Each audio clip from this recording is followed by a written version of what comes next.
We're up. Kick back. What up? What up? What up? What up? What up? What up? What's up, y'all? Share. It's Sunday at 7. You know it. You know what that means. Right back at y'all. Once again. I'm looking like the Crip. Krypton. Hey man. There we go. That actually looks pretty good. Getting that vibranium going. You know what I'm talking about? You ain't that bad. What's up, Jay? What up, what up? Hey man, the podcast goes on. It don't stop. Indeed. Whether you got one leg or two, one ankle, three, keep this motherfucking show going. You feel me? Alright, this is weird. I can't share. What up, Jay? What you say? I can't share for some reason. That's interesting. Yeah, the share icon just ain't there at all.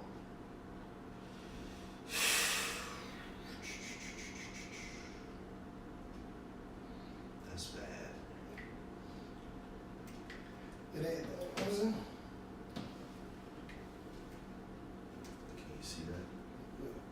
Ain't no share button down there. What the hell?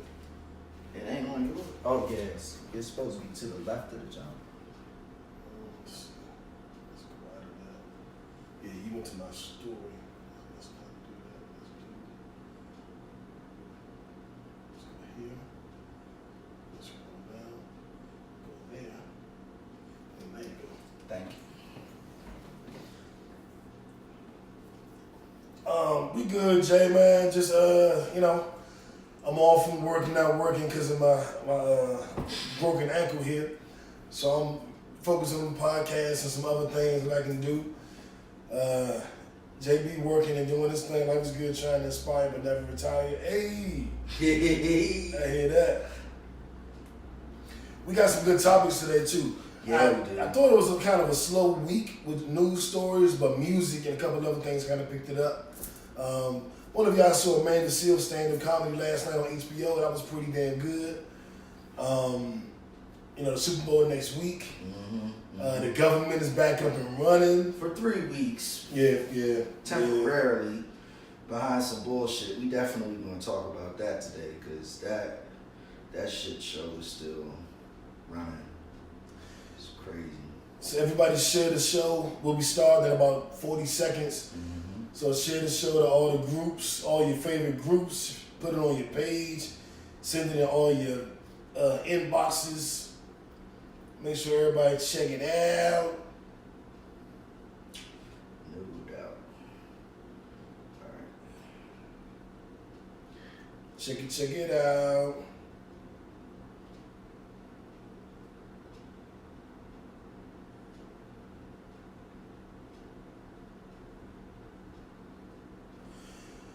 So yeah, man. Hey, what up, Shannon? You see, I've been I'm on couch duty. Yeah, pretty much. How many hours you think you spend a day sitting in that same spot right man. now?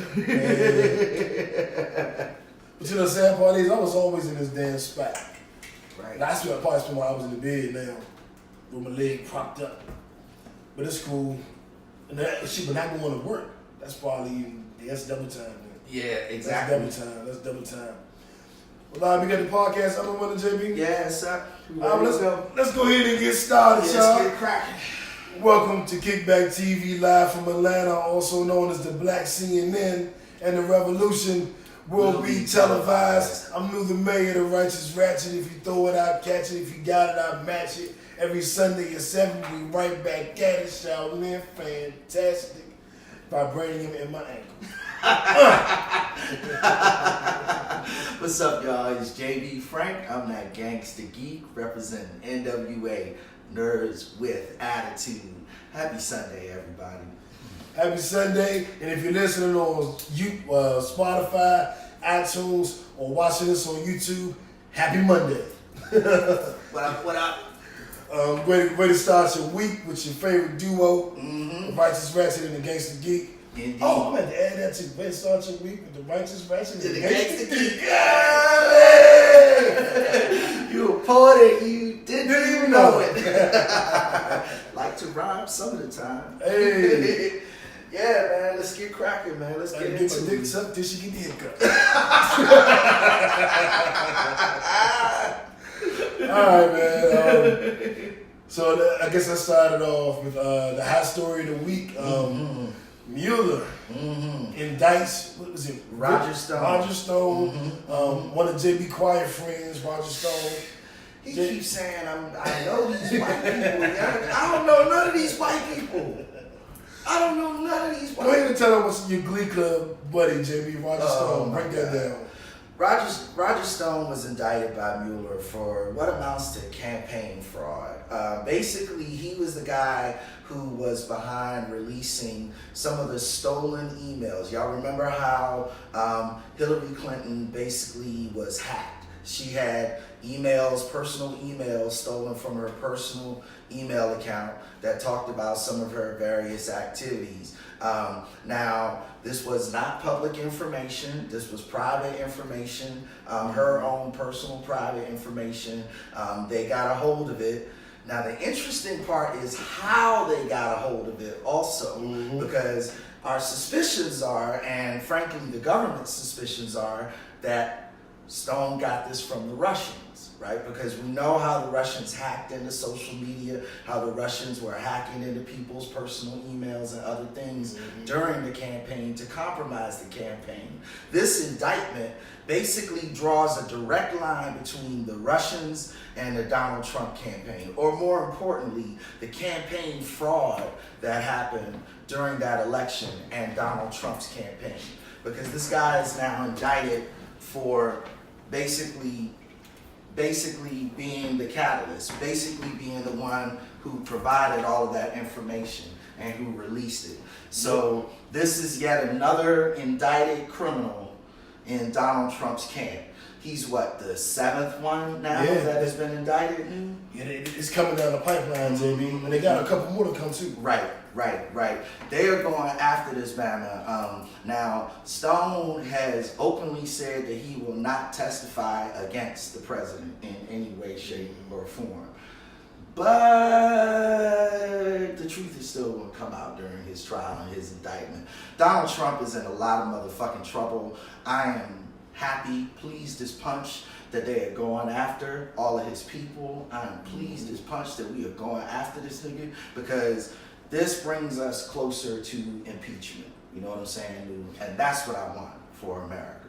Absolutely. And just following, going down the rabbit hole of CNN and all the different networks, you'll see how they're prepping and priming future potential informants, people who are saying they're willing to testify.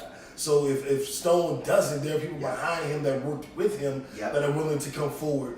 So I don't see a way that this information doesn't all get out there. Right. And I don't see a way that it all comes out, that charges aren't filed. Right. Especially with this new the House is set up and Nancy Pelosi and everything she's doing. I don't see a way that Trump is going to outlast this. And his popularity's in the toilet, basically. In the toilet with this whole government shutdown. Circling the drains. So it's starting to get interesting. I don't want to get my hopes up too high, but it's starting to feel like Trump's going to be asked to step aside very soon. We're going to see how this goes. I am still awed and shocked when Mueller gets closer. When things start coming to light, I'm like, what? They let this come out? Like this can actually happen. This may be a thing. I'm like, okay.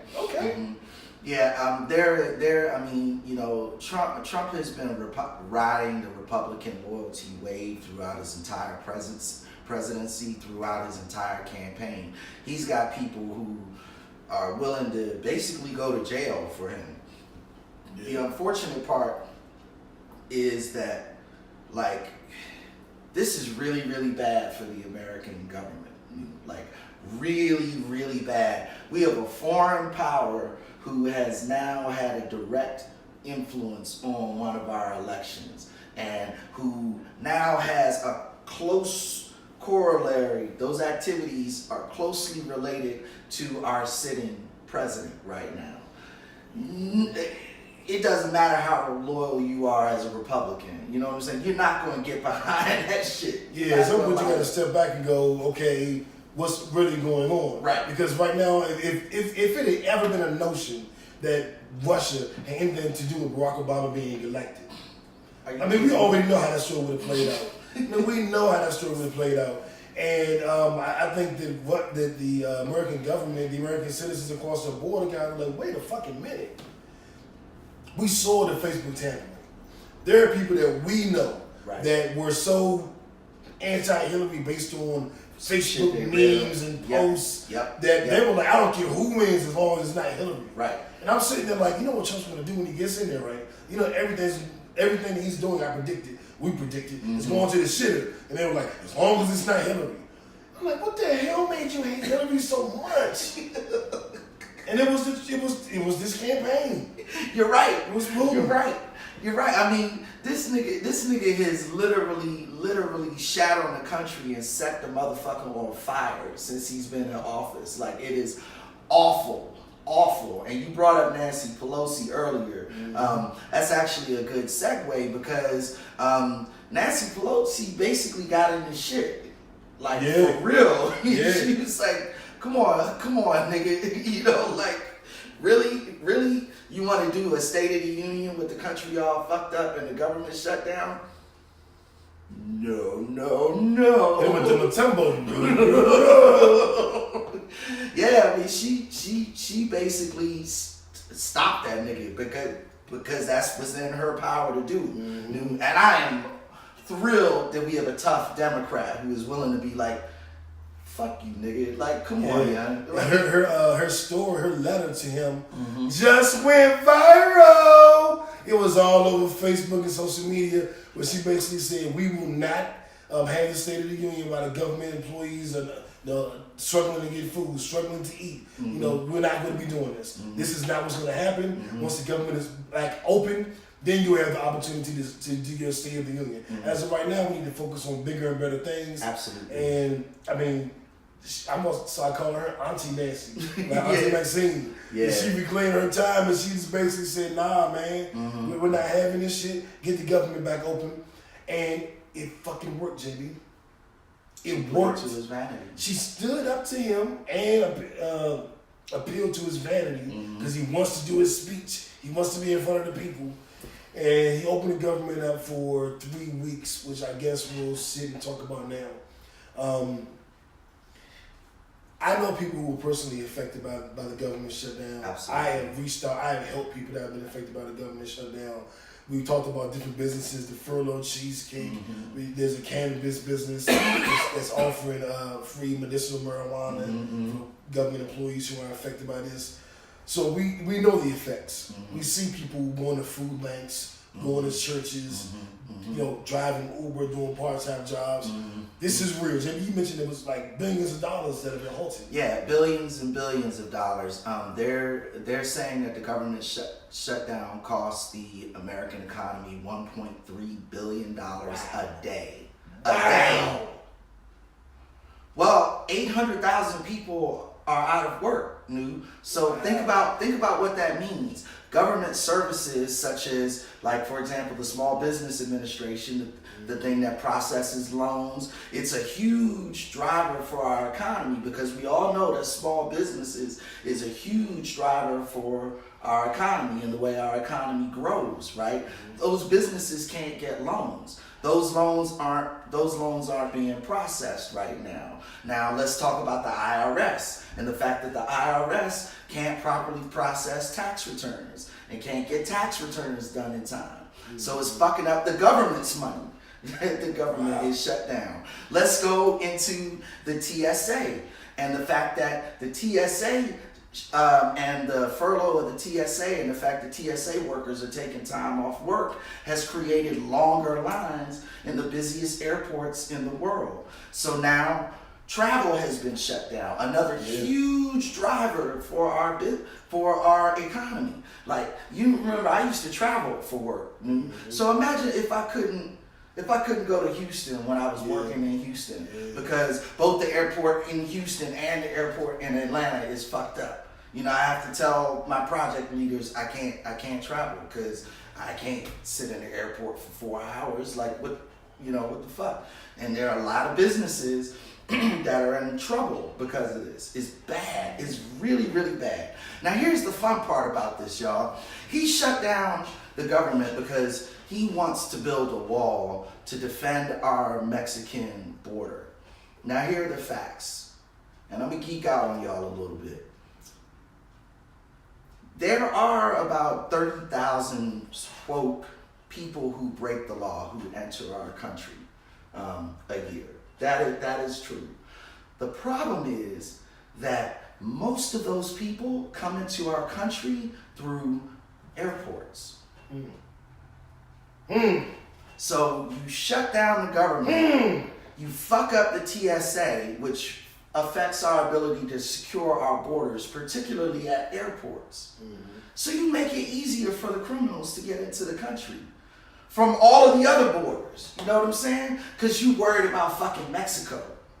Ain't no terrorists crossing the Rio Grande. You know what I'm saying? Right. They flying into New York. They flying into Boston. They flying into Pittsburgh and DC and, these busy cities with busy airports, because they can slide through amongst the millions of people who travel through those port cities every day. That's the way the criminals get into the country. They're not they're not jumping a fence in San Antonio somewhere, trying to get into this country. It is ridiculous and stupid. But this is what he ran his campaign on. He ran his campaign scaring white people of other people. That's the way he ran his campaign. And we know who the biggest terrorist threats in the country are. Right. White people. Right. Young white men. Right. They're the ones blowing up shit and going crazy. So the government is back open for 3 weeks, but he's talking about he wants to declare a federal emergency to get funding to build his wall because now Congress won't give him the money, which would be another huge disaster because it's an abusement of power by the executive authority. That kind of action actually could get him closer to impeachment than anything else. Because when you start abusing your power as an executive in America, you start trying to act like you're a king. That's when Congress is like, whoa, wait a minute. Yeah, and some of the Democrats are even considering like maybe we should throw a couple dollars towards this just to keep the government open. And that's crazy. This guy is really throwing a temper tantrum and really putting Americans' lives at risk and at stake. Like I know, I don't know too many people that you can take their livelihood away from them for 2-3 months and they're going to be able to survive or recover effectively. And that's the situation he's putting the American public in. Like these government workers. And some of the Democrats are like, we can't let them do this. Even if we got to give them money for the damn wall, we got to find a way to not let this happen. And so he's bullying his way through. So I don't know how this is going to play out, JB, because I appreciate Nancy Pelosi and a few others for standing up to him. But on the other hand, it's fucked up. It's standing up to him. What position would that put a lot of other people in? Yeah, and that's the crazy part because I don't believe in negotiating with terrorists, and that's what he's starting to feel like to me. Trump is damn near a terrorist right now. Do it my way, or I'm blowing the government up. But that's literally what he did. Yeah, literally. But I want to post some funny Trump real quick. We watched Family Guy. Oh my God! That episode where the Griffins moved to DC. And Donald Trump with the orange pasty skin, and the little teeny hands, and the yellow whip hair. He was trying to make a pass at Meg, and we grabbed her in the pussy. Yeah, he did. And him and Peter got to fighting, and that shit was crazy. Yeah, man. But they went in on Trump. They went all the way in. They had shit where they talked about horrible shit that happened. They were like, he's like, oh yeah, his daughter had the whole little song where she was like, my father's father is a horrible criminal. He was indicted and he went to jail and all of this horrible shit. And then they had a little caption, and that really happened. The entire story, the entire song. Yeah, man. The whole Trump family is some trash, man. And it's trying to get him up out of there. So hopefully he's burying himself with this government shutdown, with this wall bullshit. Yes. Yes. And it's a lot of people running in 2020. A lot of Democrats coming out. So it should be very, very interesting to see what happens, JB. Yeah, it's gonna be a trench fight in the Democratic Party to find our nominee. It's gonna be a really, really tough political battle. And I would caution Americans to be patient with the Democratic Party through that process, because we got like 20 motherfuckers who are trying to run now. They're gonna be crabs in a barrel for a while trying to get that nomination spot. So, you know, just be patient with them, but also choose carefully, and don't let the Hillary Clinton bullshit happen again, y'all. Don't let the media send you down a rabbit hole on some bullshit that makes you choose an improper executive. You know what I'm saying? Just because of some shit you heard on Facebook. You know, do your research, figure out what the fuck is really going on. Because all Alabama's got skeletons in their closet the same way we do. You know what I'm saying? Unless you heard it on KickbackTV on Facebook, then it's true. Let's get into our what the fuck story of the day, JB. Oh my God. Speaking of Facebook, you know. Terrible. This is a story of a young woman. I don't want to say her name. I don't want to put it out there, but I'm sure you've seen the video, being at the Opera nightclub and being sexually assaulted in the club, asking for help on her Facebook Live. People standing around watching it. A guy slipped her a pill in her drink. You can tell she doesn't know when she's drinking and it's saying it tastes nasty. She doesn't know why it's nasty. And she's kind of losing her wherewithal and kind of being drugged from room to room. And I mean, horrible. This is rape. This is assault. I couldn't either. It's sexual assault. It's rape, and it happened in the middle. It happened in the middle of a club. It was recorded on Facebook Live.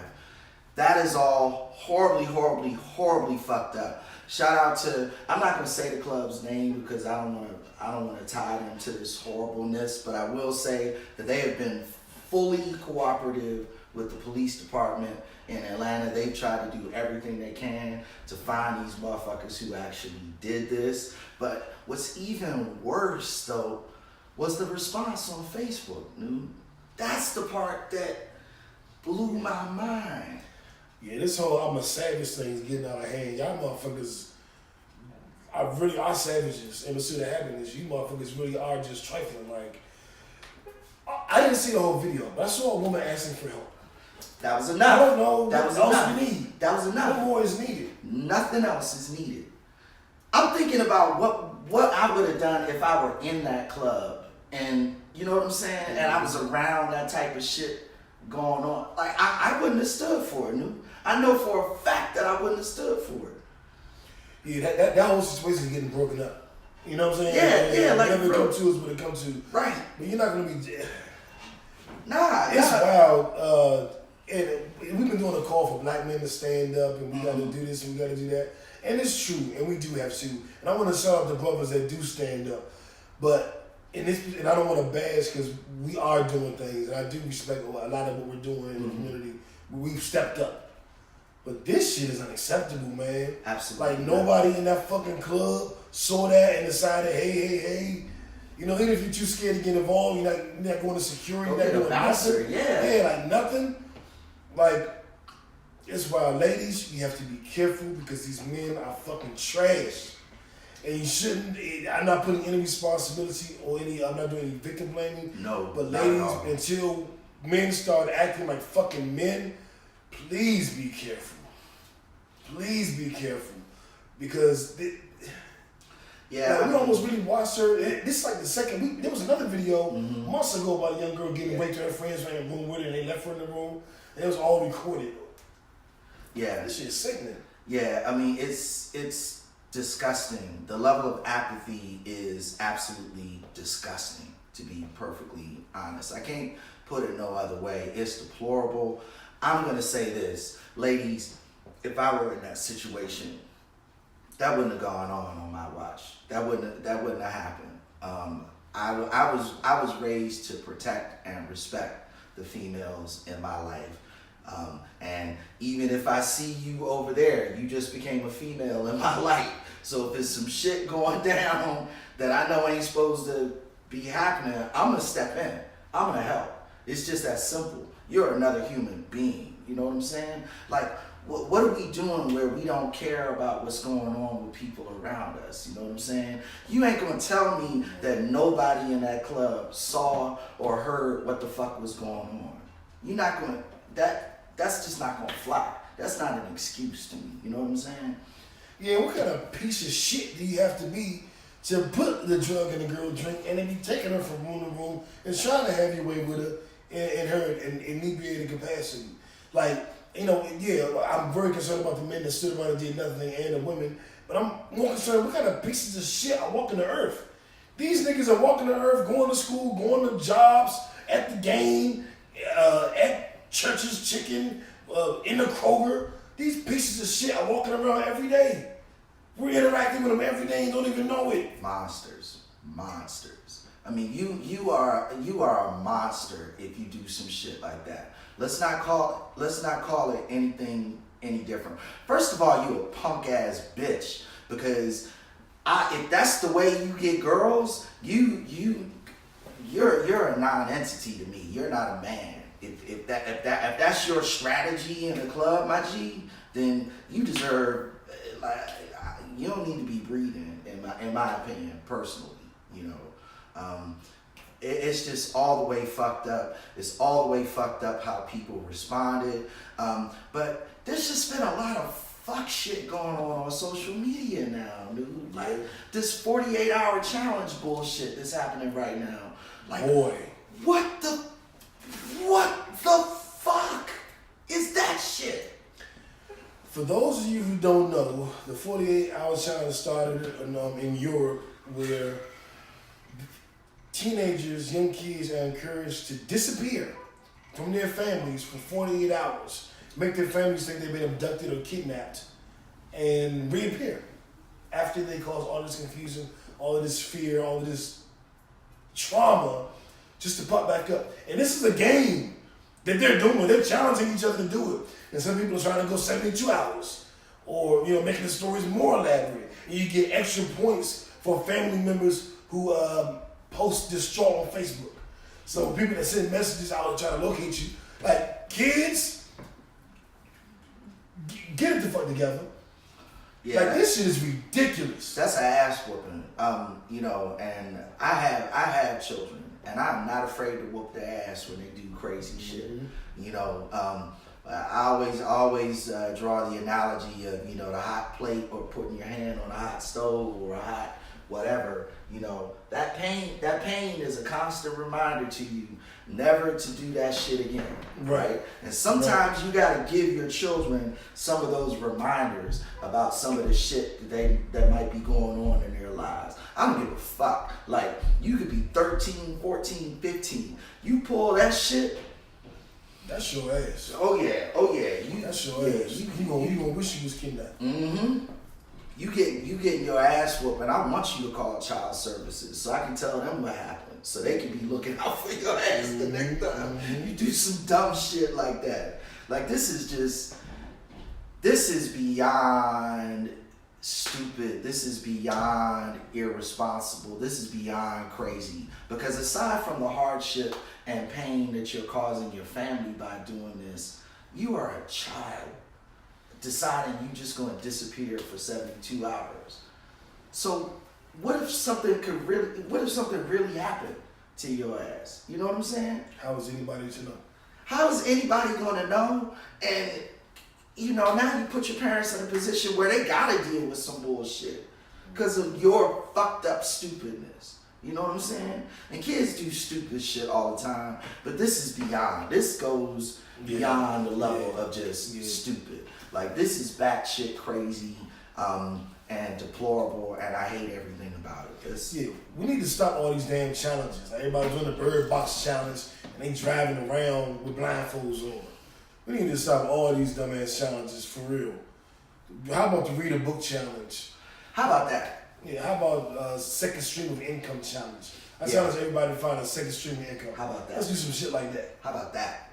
How about you want to challenge kids, teenagers? Why don't you start a business in school? You know what I'm saying? You know, a legal business. Right. Yeah. Well, very good point. Thank you. Very good point. Let's do some positive things in our community, and we'll talk about that a little bit more later too, because this shit is crazy, and we gotta get people on the right track, and I'm gonna do my part to help. You know what I'm saying? Even if it's on the show, those of y'all listening, you know, feel free to repeat what I got to say. If it hits you the right way, and you think you could use it on your kids, feel free to do so. That's why we're here. It takes a village to raise a child. You know, and we are a part of your village. Facts. So, our Donald Trump shut up stupid award goes to the owner of Badu Box. Miss Erica Badu. One of the most mysterious, illustrious, fantasized about women in Black America. The mysterious Erica Badu, who I love, who I revere. She went on stage and decided to use her platform as an opportunity to say that we should pray for R. Kelly, and that, you know, we shouldn't necessarily villainize him. But she wasn't defending him, quote unquote. No, she was. Yeah, right. And that's what I don't get. Everyone wanted to come out and defend R. Kelly and then say they're not defending him. His reach is massive because I don't even understand it. True, the story goes he was molested as a child. True. The story goes he grew up and molested, assaulted other children. True. That does not mean we do not hold him accountable for his actions. It does not mean we cut him some enormous amount of slack because of his actions. Yeah, they have psychiatrists in prison. A lot of people were abused and then grew up abusing people. A lot of people. Well, let me add to that, Nuke, because here's another fact. Let me geek out on y'all for a second. It has been statistically proven that most pedophiles, most people who conduct themselves in this way, most people who perpetrate acts of sexual abuse were sexually abused in their life before they started to do those things themselves. That is a fact. That doesn't excuse it. It doesn't make it okay. Right. It does, you know, serial killers, most of them were abused in their childhood. It is a fact. That doesn't make it okay, y'all. It doesn't condone their actions as an adult. Because most of them know that what they're doing is wrong, which is why they hide it. You know what I'm saying? So what the fuck are we talking about? Why are we defending this shit? There'll be no prayer for R. Kelly. There'll be no. We can pray for him if you like. You can pray for him after he goes to jail. Yeah, he's still canceled. I'm not fucking with R. Kelly. Mm-hmm. And it's just as simple as that. You can feel bad for what he went through, but right now I'm focused on what he's doing to others. Exactly right. You know what I'm saying? And I can't back up off of that just yet. No. To old boo-hoo R. Kelly and what he went through. I'm looking at what he's putting others through. And hopefully he'll get that attention he needs. It'll have that rectified in some way, shape, or form once he's arrested and gone through court and gone through some kind of psychology. Well, and most criminals, most people who do these horrible, nefarious things, they turn themselves around after they're caught, after they're in prison, after somebody finally calls them to account for their actions. You know what I'm saying? That's when the turnaround really starts to happen. Oh, wow, this shit really is wrong. Oh, wow, this shit fucked up my money and my life and my everything. I shouldn't do this. That's the way it works. So why the fuck are we talking about praying for a nigga who hasn't been held accountable for it yet? Yeah, and what are these prayers supposed to do? What is this prayer and love supposed to do for R. Kelly? Right. Is it supposed to get his music back on his record label? He's been dropped by his label. Is it supposed to make it okay to play his songs? Like, what is the end goal of praying for R. Kelly? The only reason why I would pray for him is to pray that he stops doing what he's doing, and pray that he is held accountable for what he's doing. That's all I'm praying for. Right. That's it. I can pray for that, or we can have him arrested for that. Well, way, it'll stop. Yeah. That I want it to stop. I want it to stop more than anything, and I want him to be held accountable for it more than anything. This pedophilia shit is horrible, deplorable, nasty, funky, horrible shit that is going on. And it is not cool to say that it is okay in any way, shape, or form. It is not cool to defend this shit in any way, shape, or form. And you and I have talked a lot about R. Kelly and that whole thing. You know what I'm saying? You know, I'm the one who shared with you, like, you can't deny the artistry. You can't deny the musical prowess. You can't deny that. I'm the one who shared that with you.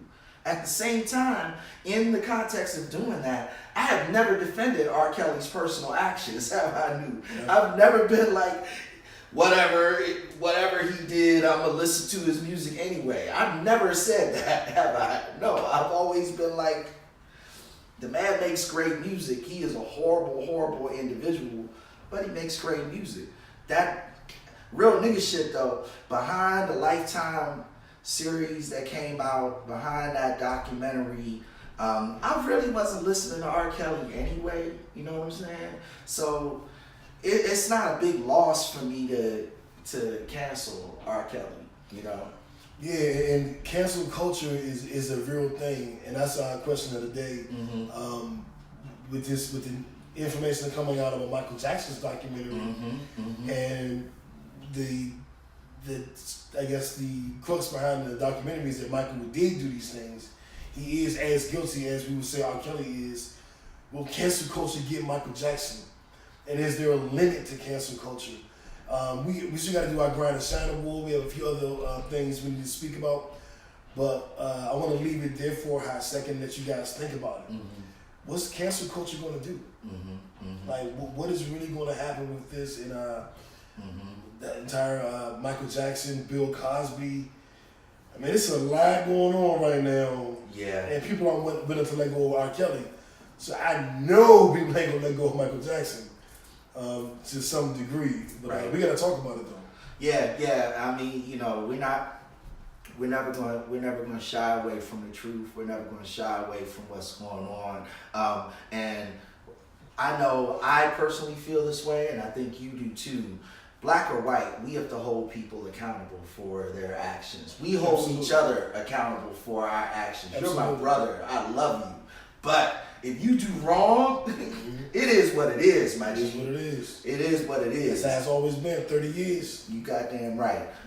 So if I'm willing to say that what my brother did was fucked up, I'm damn sure gonna say what R. Kelly did was fucked up. You know what I'm saying? I'm never gonna defend a wrong action out of some whack ass loyalty or what. I don't even understand. Well, take the focus off of what he did and make him a sympathetic figure. That's what's throwing me off. That they're trying to make R. Kelly the sympathetic figure. I'm like, for what? No. Two wrongs don't make a right. And my father told me that when I was 8 years old, and it stuck with me. You know, you can't turn around and be like, oh, well, this shit happened to me, therefore that gives me the right to fuck everybody else's shit up. No, it doesn't. But it's not even him saying it. It's other people sympathizing for him. Absolutely true. 100% that's what's so weird about that. So Erykah Badu, as much as I love you and respect you, you get the Donald Trump shut up stupid award. Shut up stupid. Fuck out of here. Yeah, just dumb shit. Just really, really dumb shit going on. Well, we went through a lot of bullshit, a lot of negativity going on. Yeah, we ain't leaving it just yet, JB. Because I'm going to get right into Michael. Oh yeah, okay, let's do it. Let's do it. Let's get right into Michael. Yeah, let's do it. Nah, that's a good segue. Let's do it. Cancel culture. Yeah. Our question of the day. When is enough enough? Mm-hmm. The docuseries that's going to be coming out on Michael Jackson, Escaping Neverland Ranch. Mm-hmm. What are your thoughts, JB, on this documentary? The information we have so far. Well, information has been leaking for years now about Michael Jackson and his conduct and what he has done even before the documentary came out, right? So for me personally, I was a Michael Jackson fan. I loved Michael Jackson, absolutely loved him. And when the shit was hearsay and maybe and this, that, and the third, I was willing to give him the benefit of the doubt. And then there came a moment where I wanted to share Michael Jackson's music with my children because frankly, my children were born after Michael's heyday, you know what I'm saying? So it was like he was a historical figure that I wanted them to know about and understand. And I wanted them to appreciate his music because of the contribution it has made to our culture. But I found myself, when playing Michael Jackson's music with my children, having to explain to them who this man really is as a person. You know what I'm saying? I found myself having to try and make my children understand the dichotomy of his genius versus his mania, versus his craziness, versus his deplorable actions. And I couldn't reconcile those two. I couldn't reconcile those two at the same time. And I had to cut them out. I had to cut them out. Like I couldn't play the music in the car, riding in the car with the kids anymore, because every time one of his songs would come on my playlist, I'm having to talk to my kids about how, stranger danger and don't be around adults. I don't care how nice they are and how cool they look and whatever, and how Michael Jackson was, taking kids to inappropriate places and doing inappropriate things. First of all, America, I think it's inappropriate for a grown man to have young children staying with them on a regular basis, without the parents' involvement whatsoever. Like I take umbrage and I take issue with that. He's not a family member, he's not even a close friend. You know what I'm saying? None of these kids could say that, they grew up with Michael Jackson in their lives, so the family trust. None of that was the case. It wasn't like my kids coming over and staying with you. You know what I'm saying? It's like my kids coming over and staying with the dudes. These sick kids? These were like sick kids with health issues and befriending. But even still, like, fuck that. Like, I'm saying that makes it even worse, even more twisted.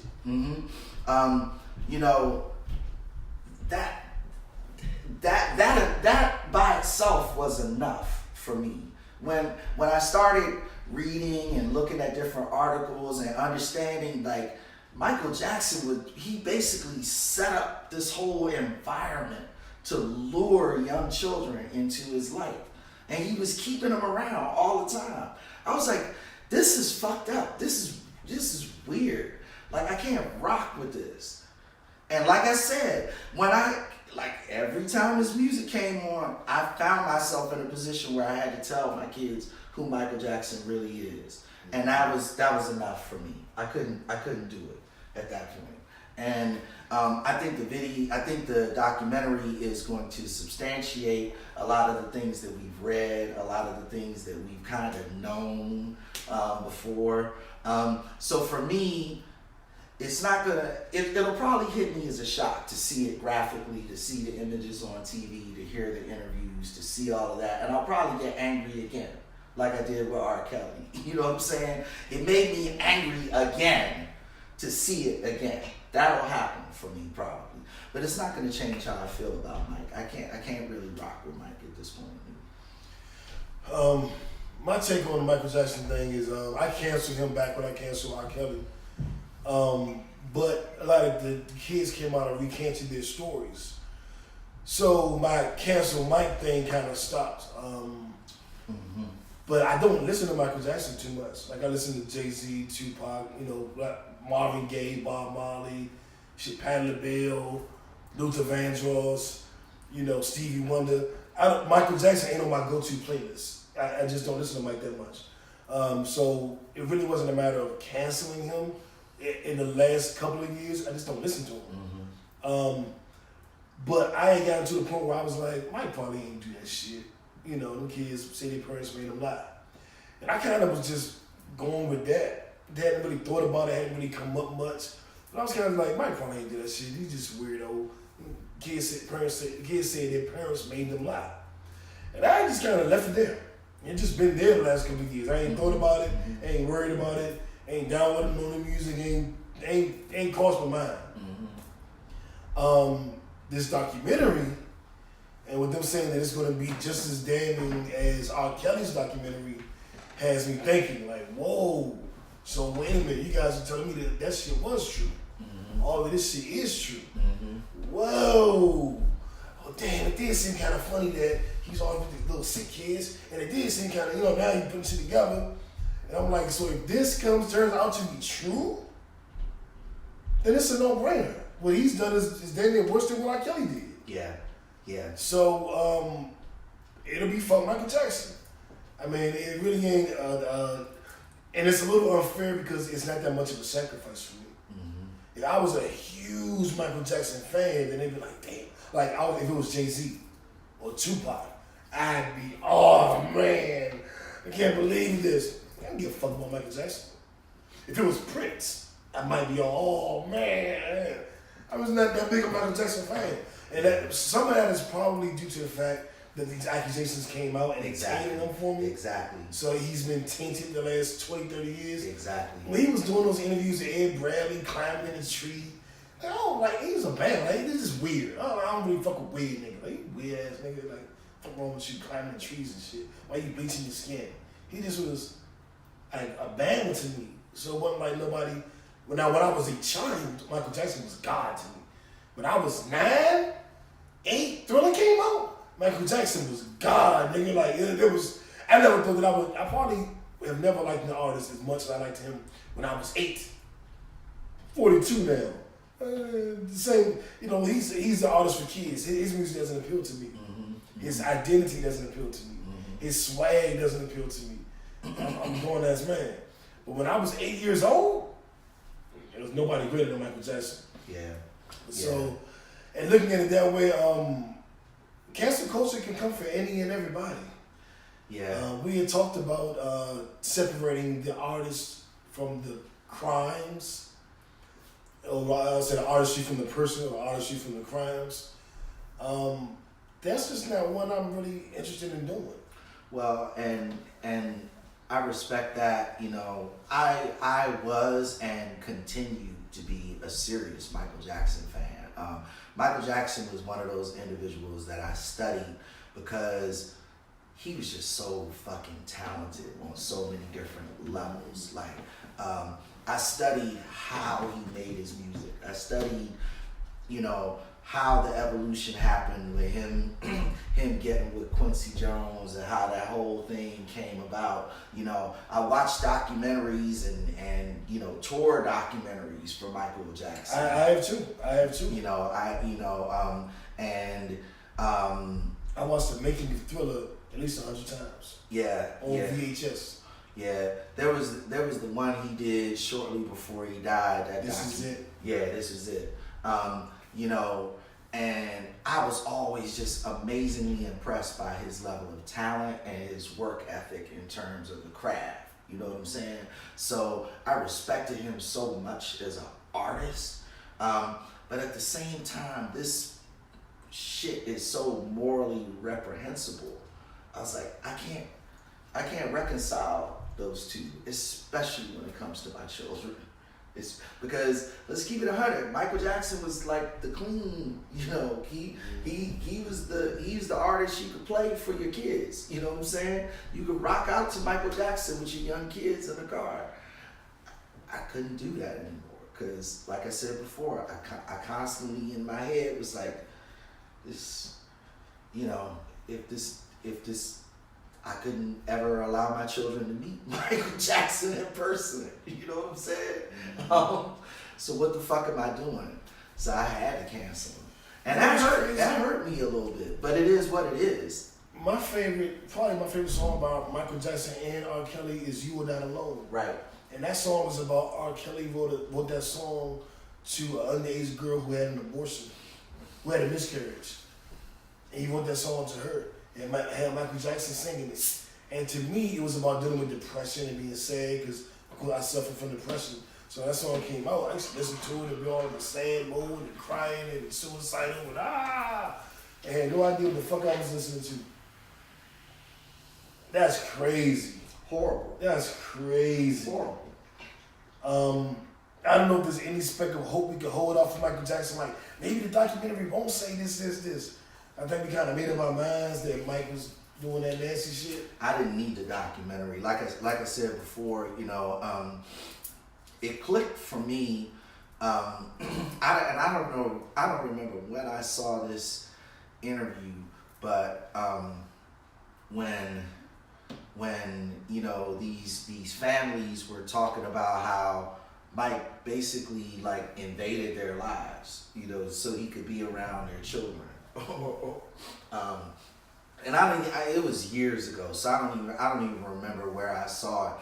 But it was this white family, and they had a young white kid, a young white son, and they went to a Michael Jackson concert. They had really, really good tickets, so they had, you know, backstage passes or whatever. They got to meet Mike. Mike hit it off with their son, and then all of a sudden, they got an invite to Neverland, you know, and they took their son out to Neverland, and they all hung out together for like maybe an hour or so, and then all of a sudden he was like, oh yeah, well, why don't you let, you know, little homie stay here with me? And they were like, okay. And I'm like,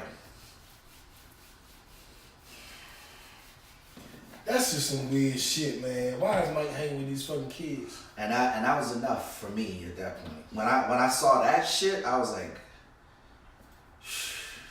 it's nothing I could do. Any part of you that's like, damn, don't do this now that he's dead? No. Not a single part. Not a single part. I don't give a fuck if he's dead. I don't give a fuck if he's in heaven. I don't think he is, but I don't give a fuck.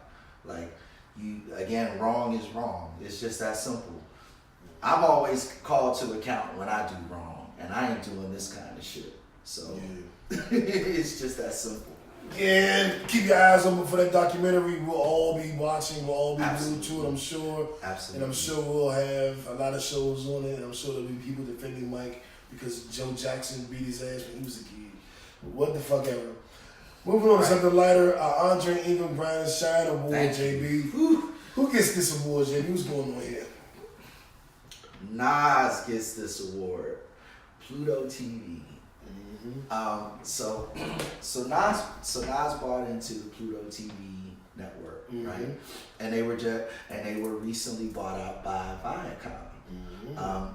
To the tune of, what was it, like $340 million? Yeah, $340 million. Now, because of his ownership percentage of Pluto TV, on top of everything else that Nas has going on, this is a big come up for him, you know. And I like what he said in the article, because he's like, you know, it'd be great to be a part of the Black Billionaires Club, you know. We got 2 of them on deck right now.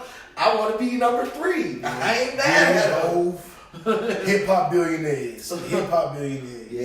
Yeah, I ain't mad at them. You know, this is a wonderful, wonderful thing. It's a big come up, and I'm proud of them, man. I'm proud of our brothers who are letting their money do the walking. You know what I'm saying? Because that's the way to do it. You know, if you got that bread, invest in good things that are going to give you a good rate of return. You said it before, residual income. That's what this is. That's what this is. You know, and I love that. Love that. Because that's how you get rich, America. That's how you get rich. Basically, multiple streams of income. Shout out to Nas. The Andre Ingram Brian Shine Award winner. Indeed. All right, JB, let's go on to this gangster geeking. We talking about black entrepreneurship and the black dollar. Let's break it down a little bit for them. Yeah. So I watched Killer Mike's show on Netflix. I think it's called the Trigger Warning with Killer Mike. And the first episode, he decides that he's gonna buy all black, totally black, only gonna support black businesses for 24 hours. Now he had an advantage because he was starting out in Atlanta, one of the blackest cities in the country. There are a lot of black businesses in Atlanta. And when we were talking about this off the air, you mentioned that there were a couple of holes in his struggle because he didn't find certain black businesses that could have helped him out in certain situations during the show. What I found interesting about it was not the Atlanta piece and the struggles that he had in Atlanta. I found the Athens piece, the Athens side to that more informative because real talk, like we are blessed to have a plethora of black businesses that we can patronize in a city like Atlanta. We were also blessed to have a plethora of black businesses we could patronize in our hometown, DC, because Atlanta is the blackest city in America, and DC is now the second blackest city in America. It just is what it is. So black businesses is something that we've grown up around. My parents are both black entrepreneurs. I was a black entrepreneur. It's something that's been, you too. It's been something that's been a part of us for most of our lives. What I found interesting about that experience in Athens is that is actually more similar to the holistic American experience, because all black people aren't living in cities like Atlanta and DC. Most black people are living wherever they're living, and they might not have the opportunity to go after all of to quote buy all black or even come anywhere close to that. So what I saw from that America is I saw two things. One, buy black when it makes sense to buy black, and that's what kind of frustrated me about what Killer Mike did, because like he was like sleeping on a bench or some shit because he couldn't find a black-owned hotel in Athens. I'm like, come on, Slim, like what the fuck are you doing? Like that was just kind of dumb to me. You know what I'm saying? And I really, really hope that nobody is going that hard in terms of buying black. What I really, really hope is that we can all take a bigger lesson from that, and that lesson is to be financially responsible. And because the whole point of buying black is to create economic solidarity and to promote economic responsibility and prosperity in our community. And I think that actually starts inside of the home, not outside of the home, by buying black and patronizing black businesses. I think it starts with organizing your finances, getting your money right inside of the home, and also educating your children on how to take care of their money and how to grow their money, right? I think this starts with education, not so much just support the black community, support black businesses, blah, blah, blah, blah, buy black, buy black, buy black. Because real talk, if somebody else has something that I need that is of better quality than the black businessman does, I'm gonna buy the better quality item because that makes economic sense to me. And I'm with you on that, but I don't think the purpose of buy black is to never buy anything that's made by anybody else ever. That's just not. It's not realistic, and it's not the purpose of the movement. The purpose of buying black is to say when there are legitimate black options, you buy it. And I think it's just you fucking idiot if you think you're supposed to just buy black but it's the worst option available in whatever particular market. I look at it like we're not talking to idiots. So we're not telling them, hey, buy the black laptop that breaks instead of buying a white one that works. You know what I'm saying? I don't even talking to idiots. So I think that kind of goes without saying. Like, buy black is buy black, and buy black when it makes sense. And, well, that's what Killer Mike did though on the show. Basically, he bought black even when it didn't make sense. Well, no, he didn't. What he did was he didn't buy anything. He didn't buy black when it didn't make sense. Can you point an instance where he bought black where it didn't make sense? I'm saying, but not buying anything didn't make sense. Right, but that's the difference. It's two different things to say he bought black when it didn't make sense, and to say he chose not to buy anything. I think that choosing not to buy anything also doesn't make sense. Well, say that. Don't say buying black doesn't make sense. Then I amend my statement, and I'm saying that like choosing to buy nothing when you need something critical doesn't make any sense either.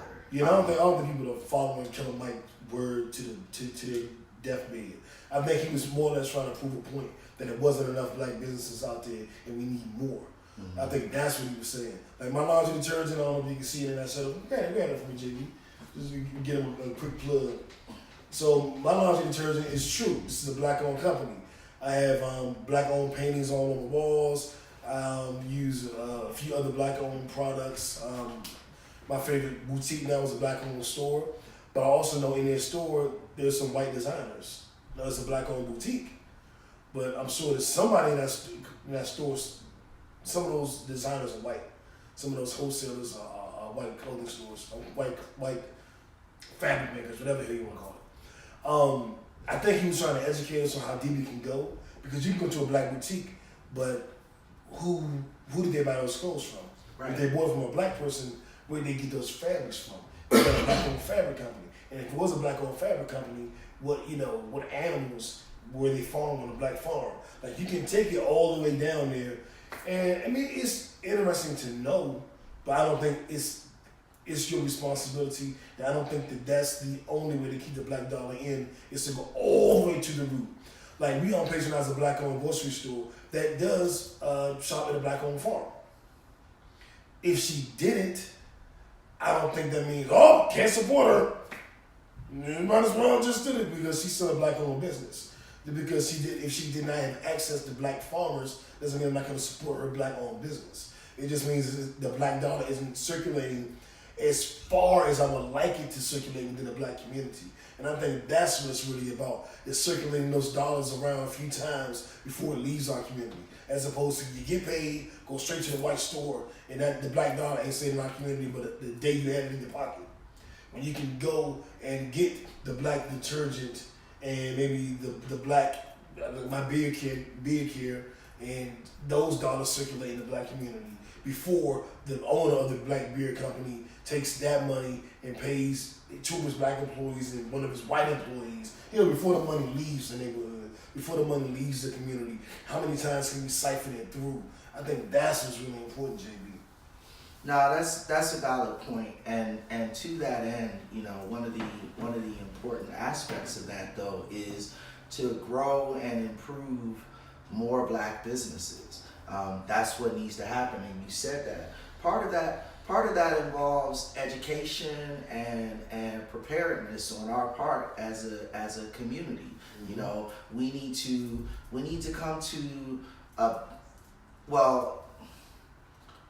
we need to constantly enforce education in terms of what it means to be an entrepreneur.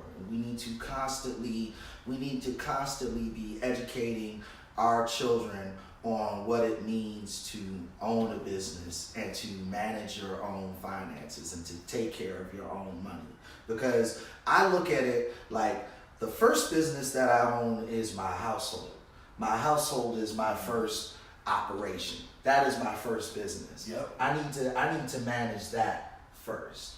and after that, then I need to focus on, patronizing other businesses and doing other things. But the first things first. And the first thing is take care of my own house first and get my own money right first. Teach my children how to keep their money right.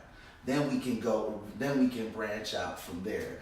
Teach my children the worth of themselves and their own time, because time is money, right? So you need to be productive with your own life. I think that's where it starts, and then it grows exponentially from there, you know. And that's going to be something that I'm going to take on personally, especially with my life and my kids, you know. Yeah, I've, ran my own business for the bulk of my life, and the last couple of years, outside of the podcast, I've just been working for people. And now, having slowed down, being slowed down with this ankle, and having time to think, and I'm actually going into working from home anyway, I'm thinking about getting back into my entrepreneurial spirit, back into my black business mindset, back into multiple streams of income. And I'm gonna be doing some research. I want to figure out where I want to land on this thing. I know I do not want to work for somebody else the rest of my life. I know that. And now that I'm not a rapper, now that I'm not rapping and dropping albums, I need to figure out what that avenue is. And it could be with the podcast. People are making 6 figures doing these podcasts, man. Mm-hmm. So, we got to, look at a couple of different things. I encourage you all to do it as well. It is 2019. We are still in January. Yeah. This is not the end of the year.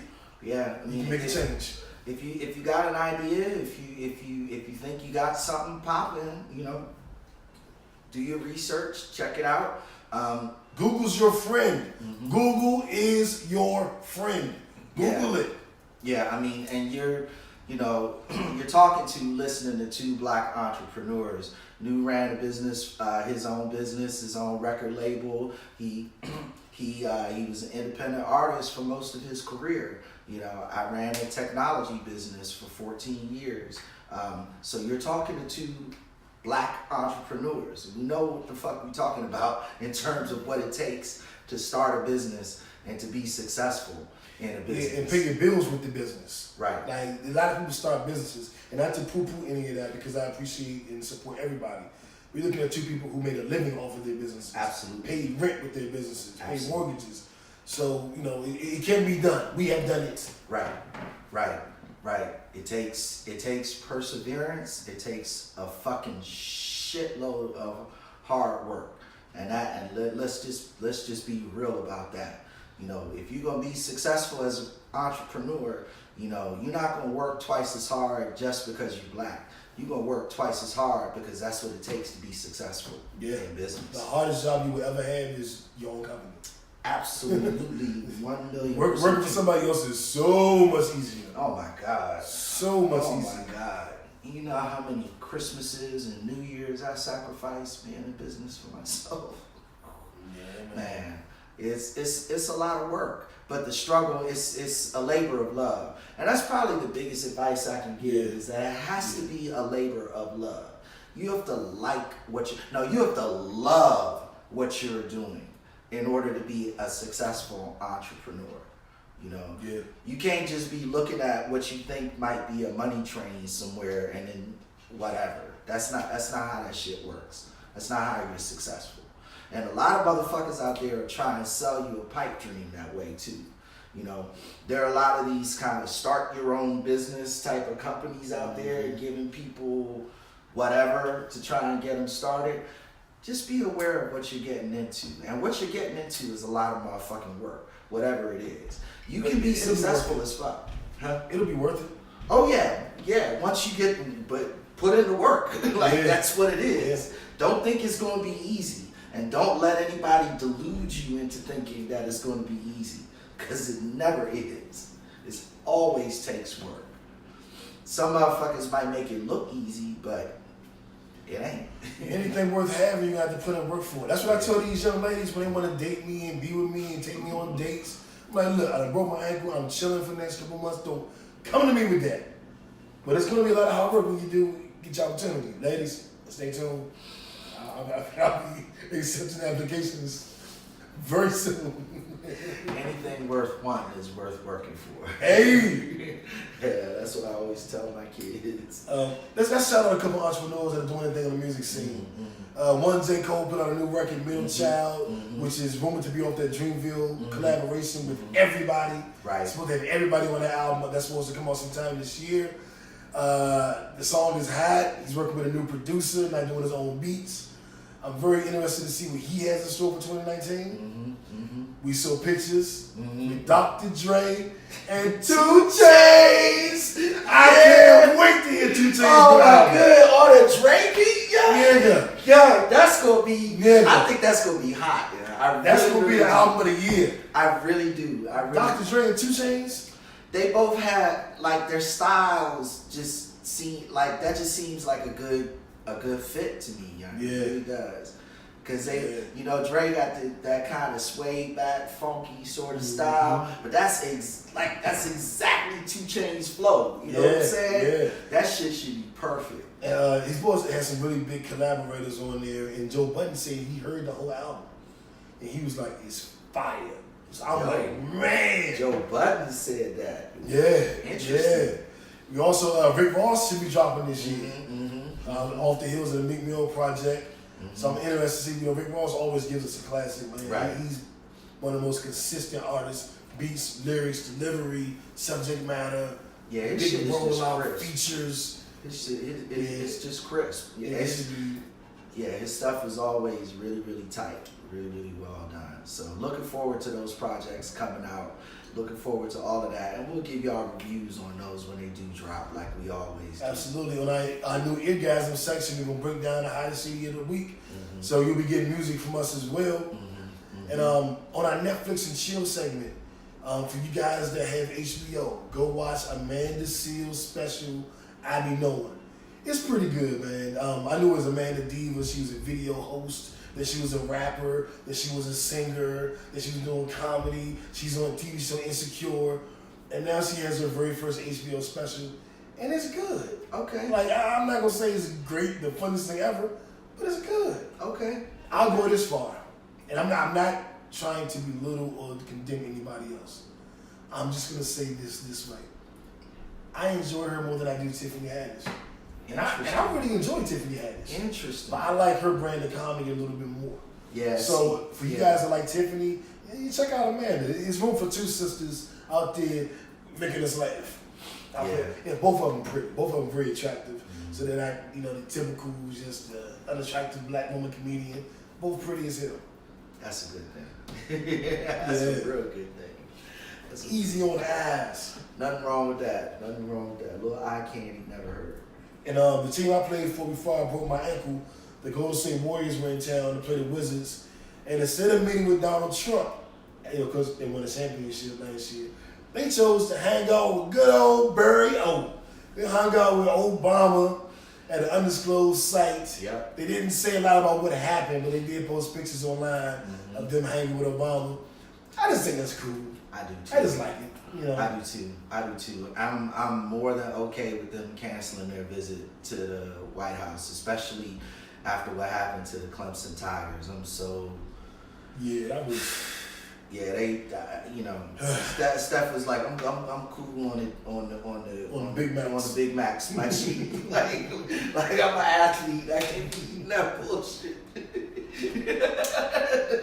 That nigga. Fed athletes, fast food. Oh my God. Anyway. That's your boy, JB.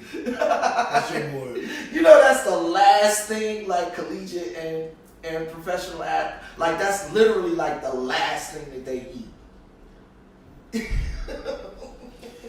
That's your boy. Thank y'all for tuning in to another episode of Kickback TV live from Atlanta. We didn't have a special guest this week, but we'll be bringing some different people in. And shout out to Meek, who's definitely been holding it down when she's been with us. Right. We'll be bringing in some new characters, and we'll be bringing Meek back as well. The show started with me and JB. It's going to end with me and JB. We always try to give you some different perspectives at different times we need it, Right.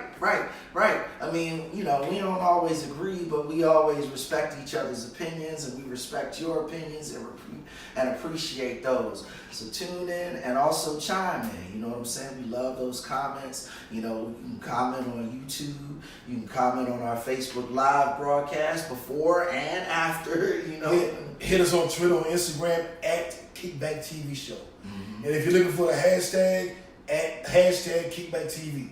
We'll do a search on Twitter, Facebook, Instagram, Christian Mingle, Tinder. We'll find it all on it. All the same. Now I'm about to transform and roll out and get on my scooter. You gonna roll out? Transform and roll out. Autobots. Transform and roll out. Good night and God bless y'all. Watch these cords and shit. All right, cool. Oh! I got it. You telling me to watch the cord? Yeah. No, I pulled it like that to get it so you didn't. Yeah, I did that. All right, kickbackers.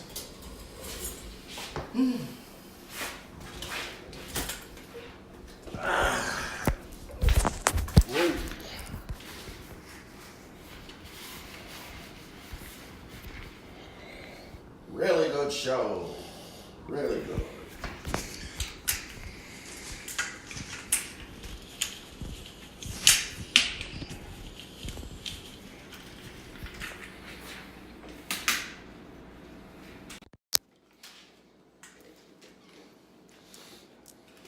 I ain't trying to hurt nobody.